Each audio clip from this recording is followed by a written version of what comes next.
Good morning students. BSc part second year की मैं बात कर रही हूँ।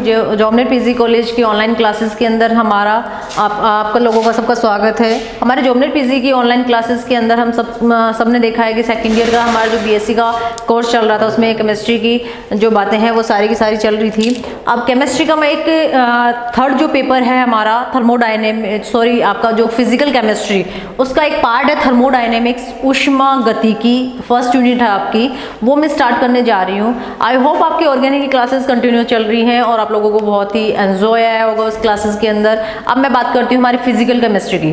थोड़ी सी टफ पड़ती है इसलिए इसके अंदर थोड़ा फंडामेंटल है। अगर आप इजीली इसको समझने की कोशिश करते हो, थोड़ा मैथमेटिकल पोर्शंस होता है, बट इसमें मार्किंग या स्कोरिंग जो होती है वो बहुत ही ईजी और बहुत ही अच्छी स्कोरिंग होती है।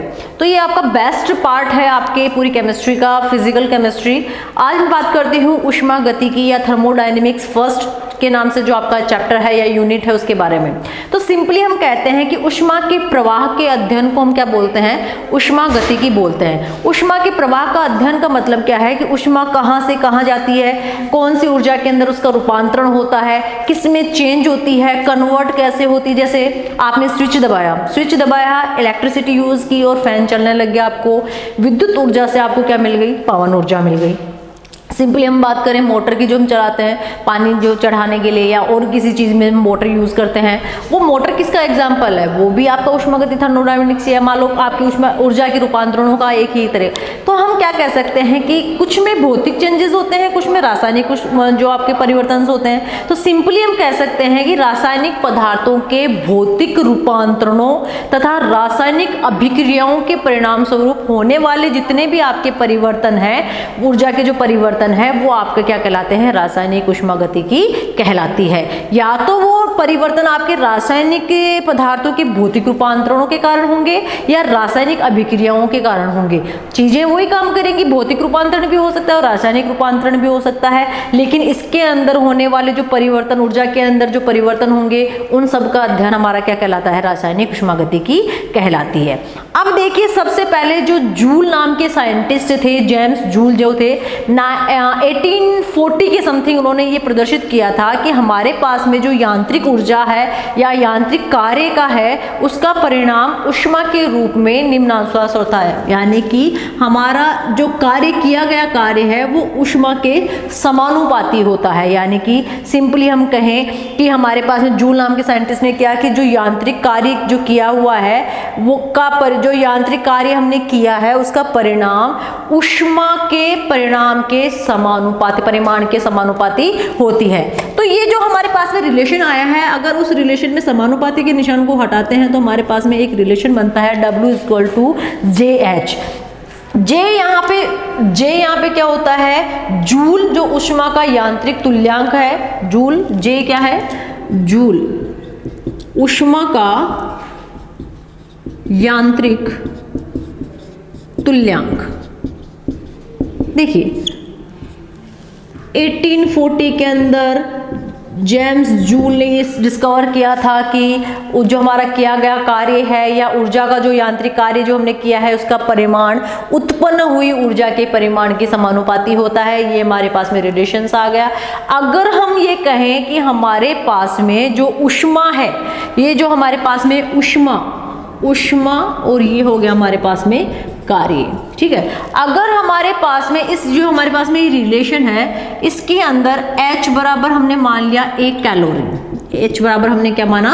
1 कैलोरी, यानी कि हमारे पास जो उत्पन्न हुई ऊष्मा है वो 1 कैलोरी है। तो ये जो हमारे पास में 1 कैलोरी है तो हमारे पास W का सीधा रिलेशन क्या हो जाएगा? इसकी जगह हम 1 वैल्यू पुट करेंगे तो W=J हो जाएगा। यानी कि हमारे पास में किया गया कार्य जूल के बराबर होगा। यानी कि हम कह सकते हैं ऊष्मा का यांत्रिक तुल्यांक 1 कैलोरी ऊष्मा उत्पन्न करने के लिए किए गए कार्य का परिमाण होता है। 1 कैलोरी ऊष्मा उत्पन्न करने के लिए किए गए कार्य का परिमाण हमारा यांत्रिक तुल्यांक हमारा क्या कहलाता है? ऊष्मा का यांत्रिक तुल्यांक यानी कि जूल कहलाता है। सिंपली हम बात करते हैं, अब हमारे पास में आते हैं ऊष्मागतिकी के कुछ नियमों के बारे में जो आप लोगों ने पहले भी पढ़े हैं। शून्य नियम, प्रथम नियम, द्वितीय नियम, तृतीय नियम। तो हम इन नियमों के अकॉर्डिंग हम बात करें तो हम सबसे पहले बात करते हैं शून्य नियम की। हम थोड़ा सा सरफेसली हम इनकी बात करेंगे, आगे डिस्क्रिप्शन हम आगे फर्दर जो इनके टाइट्रेशन वगैरह करेंगे, इनकी जब थ्योरीज करेंगे, इनके थ्योरेटिकल कुछ न्यूमेरिकल पोर्शंस के क्वेश्चंस करेंगे, तब उनके बारे में ब्रीफली हम डिस्कशन करेंगे, डिस्क्राइब करेंगे इनको।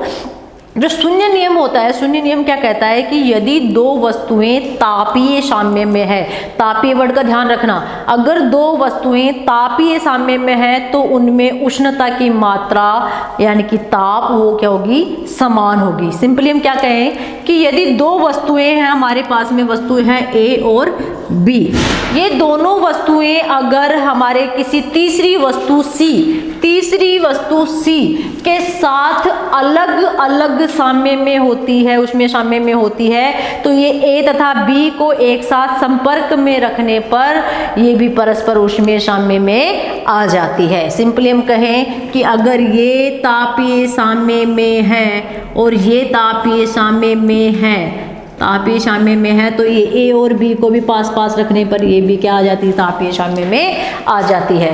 तो हम सिंपली कह सकते हैं ये कि शून्य नियम जो होता है, वो शून्य नियम क्या कहता है कि अगर दो वस्तुएं अगर किसी तीसरी वस्तु के साथ अलग अलग तापीय साम्य में होती है, तापीय वर्ड ध्यान रखना है, तापीय साम्य, और ये जो हमने डेल का निशान लगाया वो भी किसके रिप्रेजेंट करता है, ये ताप को रिप्रेजेंट करता है। दो अलग अलग वस्तु तापीय साम्य में है तो तीसरी वस्तु भी इनके साथ भी तापीय साम्य में होती है। ये तो था हमारा शून्य नियम। अब हम बात करते हैं हमारे पहले नियम की, यानी कि प्रथम नियम। प्रथम नियम देखो क्या कहता है कि ब्रह्मांड की कुल ऊर्जा होती है वो स्थिर होती है। ब्रह्मांड की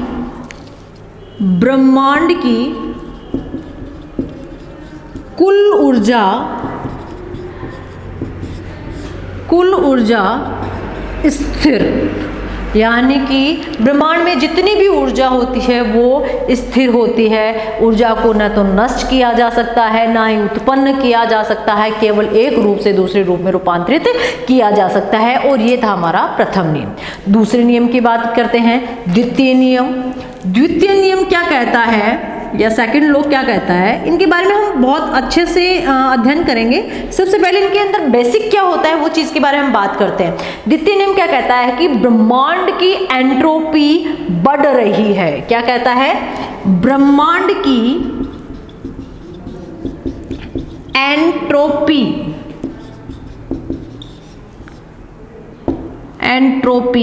बढ़ रही है।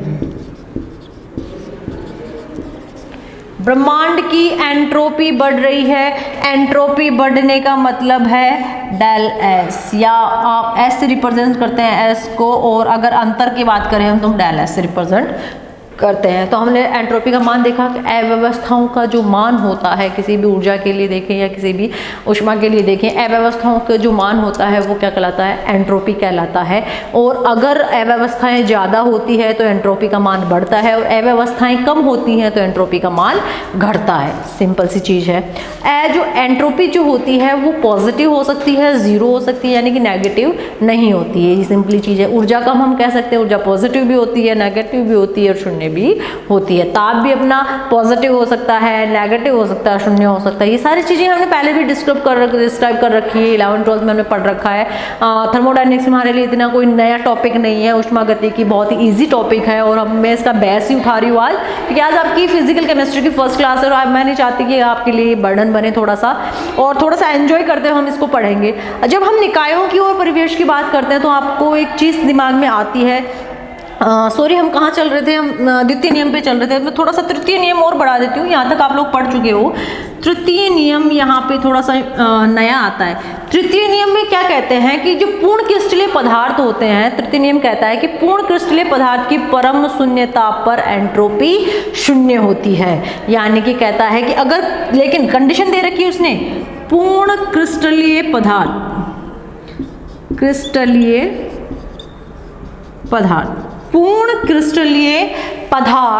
की परम शून्य ताप पर कि परम शून्य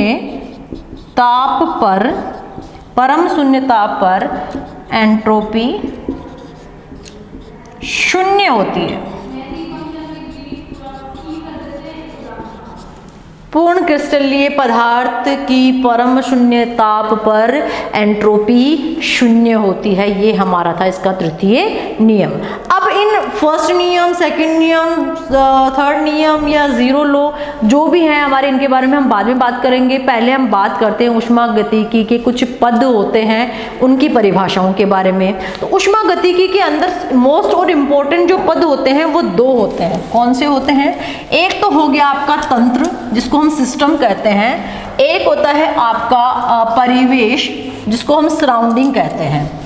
तो आपके सिस्टम और जो सराउंडिंग्स हैं वो आपके बेसिक्स हैं। अगर आपको सिस्टम और सराउंडिंग का मीन पता चल जाता है तो आपके इसके अंदर जो टाइप्स ऑफ सिस्टम्स आते हैं उनको भी आप बहुत इजीली आपका काम में इजीली इसको ब्रीफ कर सकते हो, इजीली उसको डिस्क्राइब कर सकते हो। तो हम सबसे पहले बात करते हैं तंत्र की।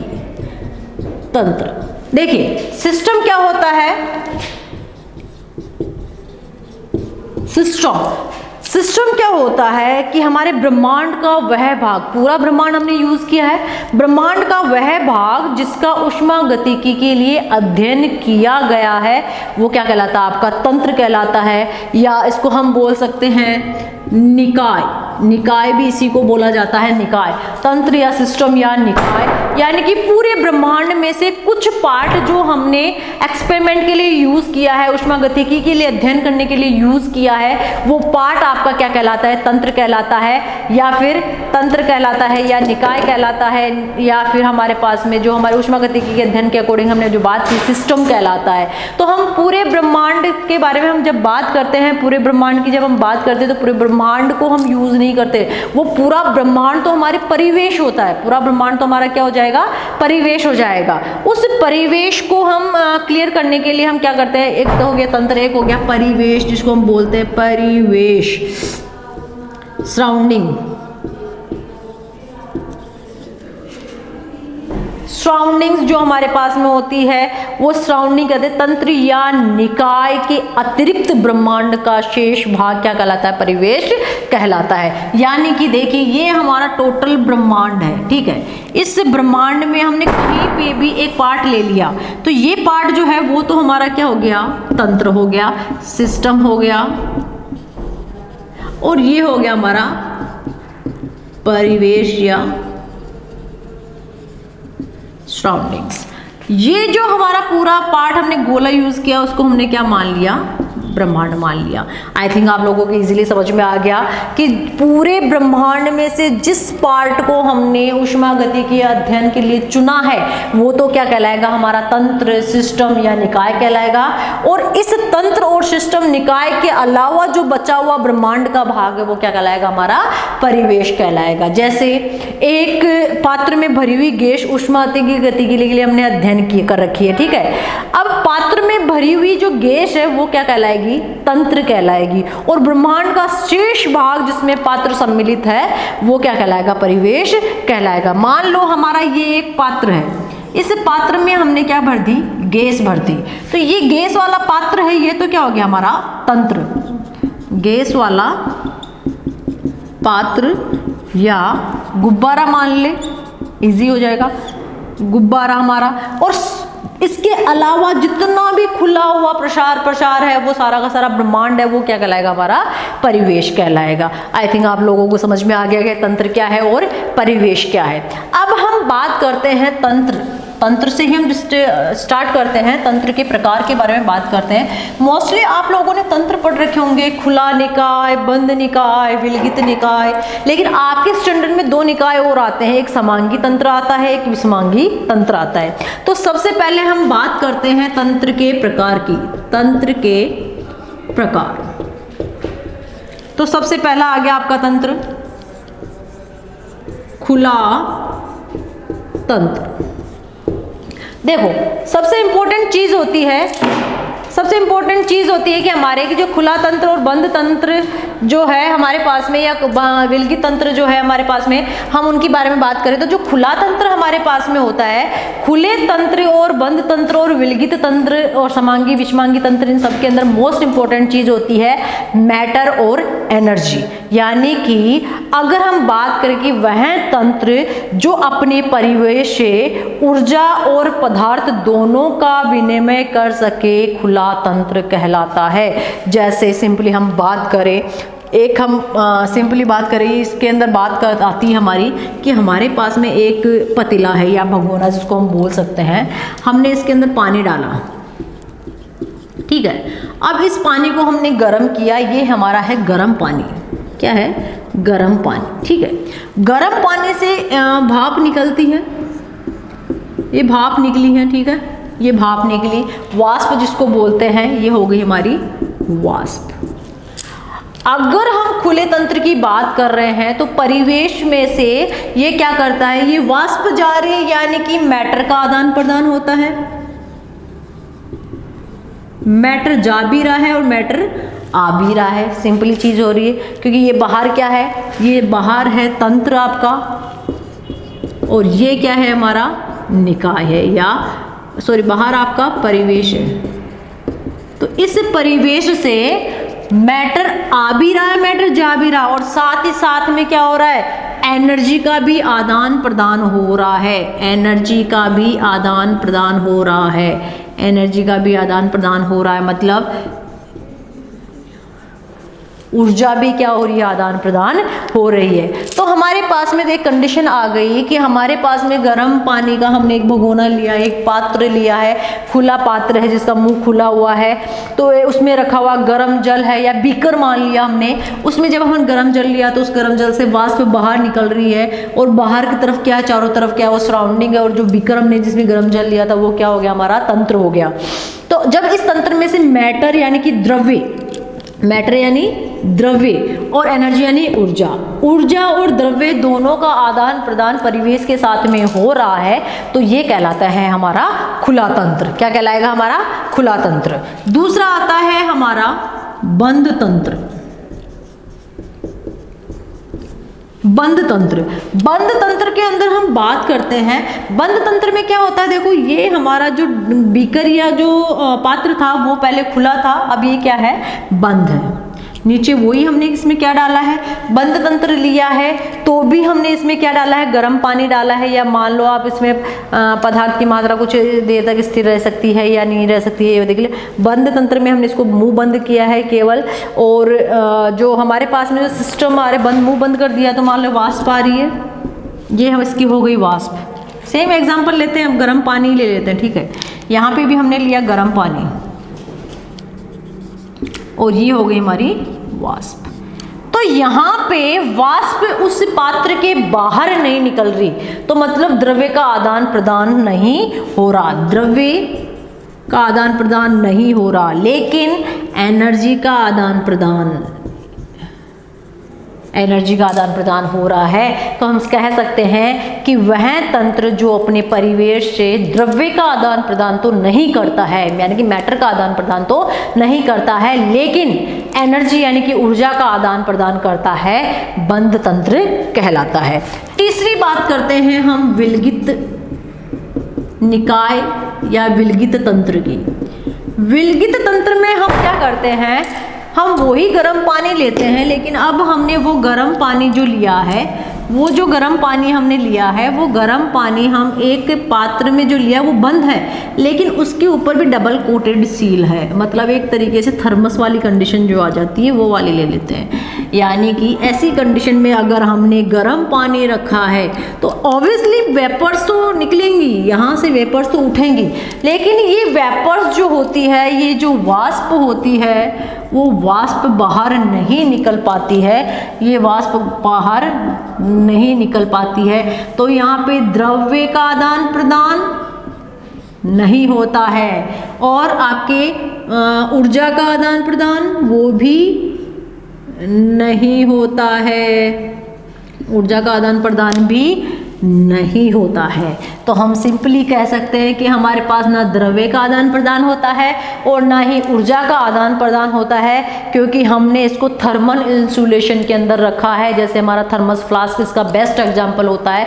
थर्मस में रखी हुई गर्म चीज़ बहुत ही लंबे समय तक गर्म ही रहती है, और उसका यही रीज़न है कि उसके जो हमारा थर्मल इंसुलेशन हमने उसकी तरफ जो ब्रैकेट बनाया है या उसके चारों तरफ जो पात्र की जो दीवारें हैं उसको हमने इस तरीके से इंसुलेट किया है कि वो ना तो एनर्जी का आदान प्रदान करने दे रही है और ना ही ऊर्जा का आदान प्रदान करने दे रही है। इसलिए थर्मस फ्लास्क इसके विलगित निकाय का सबसे बेस्ट एग्जाम्पल होता है। ये तीन आपने बहुत इजीली 12th क्लास में भी पढ़ रखे होंगे। अब मैं बात करती हूँ दो तंत्र और हैं हमारे, एक है समांगी तंत्र और दूसरा है विषमांगी तंत्र। समांगी तंत्र, समांगी का मतलब हो गया कि ऐसा तंत्र जिसमें उपस्थित सभी जो पदार्थ है उनकी प्रावस्थाएं क्या हो, समान प्रावस्था हो, फेज समान हो, रासायनिक संगठन एक सा हो, तो वो तंत्र क्या कहलाएगा, समांगी तंत्र। समांगी तंत्र यानी कि इस तंत्र में उपस्थित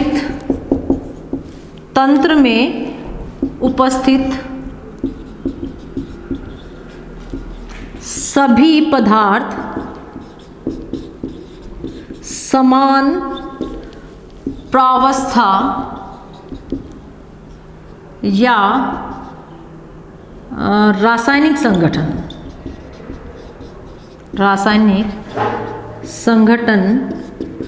के हों,